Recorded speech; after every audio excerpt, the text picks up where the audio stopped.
السلام علیکم ورحمۃ اللہ وبرکاتہ۔ مفتی صاحب سے سوال یہ ہے کہ ملیشیا کی ایک کمپنی کی چاکلیٹ کا ڈبہ خرید لیا گیا ہے اور اس میں لکھا ہے کہ چاکلیٹ میں بیف کا جیلیٹن موجود ہے، اور ساتھ ہی یہ بھی لکھا ہے کہ وہ حلال ہے، اور ملیشیا کی گورنمنٹ کی طرف سے جو حلال ہونے کی سرٹیفکیٹ دی جاتی ہے وہ موجود ہے۔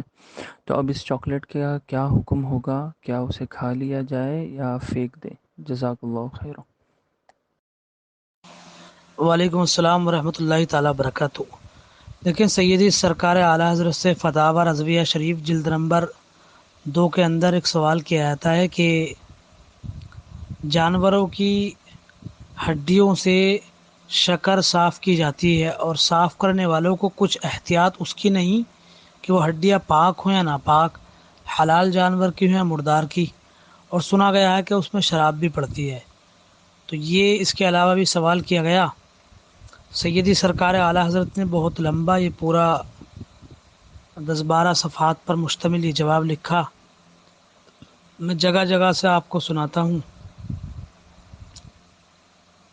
اور اعلیٰ حضرت لکھتے ہیں کہ شریعت مطہرہ میں طہارت و حلت اصل ہیں، اور ان کا ثبوت خود حاصل کہ اپنے اس بات میں کسی دلیل کا محتاج نہیں، اور حرمت و نجاست عارضی کہ ان کے ثبوت کو دلیل خاص درکار، اور محض شکوک و ظنون سے ان کا ثبوت ناممکن۔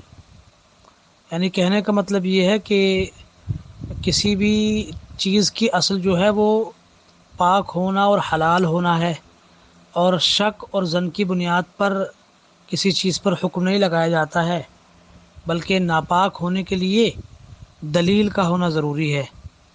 اور آگے چل کے فرماتے ہیں کہ احتیاط اس میں نہیں کہ بے تحقیق بالغ و ثبوت کامل کسی شے کو حرام اور مکروہ کہہ کر شریعت مطہرہ پر افطرا کیجیے، بلکہ احتیاط اباحت ماننے میں ہے۔ یعنی احتیاط اس میں ہے کہ اس چیز کو جائز مانا جائے، ٹھیک ہے۔ اور فرماتے ہیں بازاری افواہ قابل اعتبار اور احکام شرع کی مناط و مدار نہیں ہو سکتی۔ بہت خبریں بے سروپا ایسی مشتہر ہو جاتی ہیں جن کی کچھ اصل نہیں۔ اور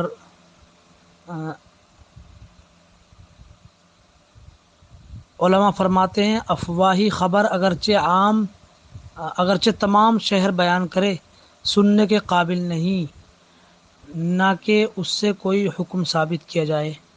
اور ایک حدیث کا مفہوم ہے اسی میں کہ شیطان آدمی کی شکل میں آ کر کے جھوٹی خبریں اڑا دیتا ہے، اور پھر کسی سے پوچھتے ہیں تو وہ کہتا ہے کہ میں نے سنا ہے، میں اس کا چہرہ جانتا ہوں لیکن اس کا نام نہیں جانتا۔ تو اب آپ کے جواب کی طرف آتے ہیں، اور اس سے پتہ چلتا ہے کہ کسی بھی چیز کو بغیر تحقیق کے ہم ناپاک یا نجس نہیں کہہ سکتے ہیں، جب تک تحقیق کے ساتھ معلوم نہ ہو جائے کہ اس میں کسی ناپاک چیز یا حرام چیز کی آمیزش ہے، تو اس کے بعد ہی اس کو کہیں گے، ورنہ سنی سنائی باتوں کا یا پھر بغیر تحقیق کے کوئی بھی حکم نہیں لگائیں گے۔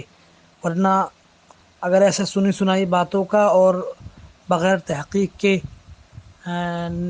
ناپاک اور نجس ہونے کا حکم لگا دے تو امت مسلمہ حرج میں پڑ جائے گی کہ آج کتنی پولیتھین کے اندر پیکٹ میں پیک ہو کر کے چیزیں آ رہی ہیں، اور وہ ہم کو معلوم بھی نہیں ہے کہ وہ کس چیز سے بنی ہوئی ہیں، ان میں کس کس چیز کی آمیزش ہے، کیا کیا اس میں ملا ہوا ہے۔ تو لیکن شریعت کا قاعدہ ہے الاصل فی الاشیاء الاباحہ، کہ چیزوں کی اصل جو ہے وہ پاک ہونا ہے۔ تو اب جب ملیشیا کی گورنمنٹ کی جانب سے یہ اس پر حلال ہونے کا ٹھپا بھی لگا ہوا ہے، اور میں اس وقت ملک موریشس میں ہوں، یہاں کا بھی یہ معمول ہے کہ جامع مسجد کی جانب سے جن چیزوں پر حلال ہونے کا ٹھپا لگایا گیا ہے تو وہ یہاں واقعی میں حلال ہے، اور ان لوگوں کی تحقیق ہے، اور تحقیق کرنے کے بعد ان لوگوں نے سرٹیفکیٹ دیا ہے حلال ہونے کا، تو وہ یہاں حلال ہی سمجھی آتی ہیں، اور وہ حلال ہیں، مسلمانوں کو کھاتے پیتے ہیں بغیر روک ٹوک کے۔ تو اب اگر آپ کو اس میں کچھ شکوک و شبہات لگ رہا ہے تو آپ کے لیے بہتر یہی ہے کہ آپ اس سے بچ جائیں، یہ تقوی ہے۔ لیکن جہاں تک جائز ہونے کا معاملہ ہے تو جب تک تحقیق کے ساتھ معلوم نہ ہو جائے کہ اس میں کسی ناپاک چیز کی ملاوٹ ہے تو تب تک اس کو نجس یا ناپاک نہیں کہہ سکتے ہیں، وہ چیز جائز اور حلال ہے، اس لیے کہ شریعت کا قاعدہ ہے کہ چیزوں کی اصل جو ہے وہ حلال ہونا ہے، اور یعنی پاک ہونا، جائز ہونا ہے۔ تو آپ دیکھ لیں، اگر آپ کا دل جم رہا ہو تو آپ اس کو کھا لیں، اور آپ جو ہے آپ کا دل نہیں جم رہا ہو تو احتیاط اس میں ہے کہ ایسی چیزوں سے بچا جائے جس پر دونوں چیزیں لگی ہوں۔ واللہ تعالی عالم بالصواب۔